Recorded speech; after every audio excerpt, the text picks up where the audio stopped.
உழவன் வாழ்க உணவு வளர்க அனைவருக்கும் வணக்கம். நான் குடுவஞ்சேரி கார்த்திகேயன். இன்று தேதி பார்த்திங்கன்னா 13/4/2025 ஞாயிறு. நேரம் காலையில் 11:18 ஆகுதுங்க. இது இன்று பதிவு பார்த்திங்கன்னா நான் ஒரு வருடத்துக்கு முன்னாடி நான் பாஸ்கரன் ஐயான்னு சொல்லிட்டு திருவண்ணாமலை மாவட்டம் இயற்கை உழவர் பாஸ்கரன் ஐயா அவர்கிட்ட கொடி உருளை வாங்கியிருந்தேன். ஒரு சிலது நானும் பயன்படுத்தினேன், ஒரு சிலது எங்கள் அக்கா வீட்டுக்கு கொடுத்துட்டேன். இப்போ எங்கள் அக்கா வீட்டிலேருந்து ஒரு கிழங்கு இது பார்த்திங்கன்னா கொடி உருளை. இது என்னன்னு பார்த்துங்க. கொடி உருளை இதுதான் நம்மளுடைய பாரம்பரிய உருளைக்கிழங்குனா இதுதான் நம்மளுடைய பாரம்பரிய உருளைக்கிழங்கு. ஏன்னா இது மலை பிரதேசங்கள்லாம் வளராது. இப்போ நம்ம இருக்கிற மாதிரியான நம்ம தமிழ்நாட்டிலலாம் இது பரவாயில்ல, எங்கே விட்டாலும் மானாவாரியாக வளரக்கூடியதுங்க. இது இந்த கொடி உருளை அப்படியே உருளைக்கிழங்கு மாதிரியே தான் இருக்குது.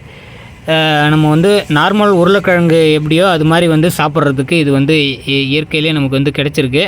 ஐயா திருவண்ணாமலை மாவட்டம் பாஸ்கரன் ஐயா இப்போதைக்கு அவர் உயிரோடு இல்லை. இருந்தாலும் பாருங்கள், அவர் ஒரு இயற்கை உழவராக இருந்து அவர் மூலயமா நான் இந்த ஒரு கொடி உருளையை வாங்கினேன்.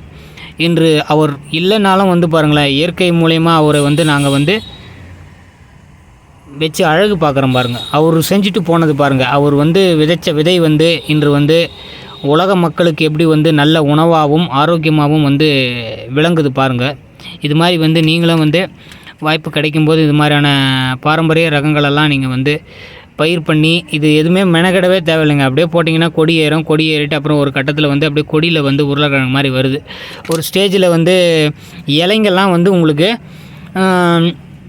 இலைங்கள்லாம் இந்த பச்சைத்தன்மை போயிடுச்சுன்னா இது கொஞ்சம் முத்திடுச்சுன்னு அர்த்தம். அது மாதிரி நீங்கள் எடுத்து கிழங்கு மாதிரி நீங்கள் எடுத்து இது பண்ணலாம். விதைக்கும் நீங்கள் எடுத்து அப்படியே மண்ணில் விதைச்சிங்கன்னா அப்படியே கொடி மாதிரி ஏறி அப்படியே உங்களுக்கு வரும். இது 2 வகை. இது பூமிக்கு அடியிலையும் கிழங்காக வரும், இது மாதிரி கொடியிலையும் வரும். இது கொடியில் வர்றதை நான் இப்போ உங்களுக்கு வீடியோவாக போடுறேன்.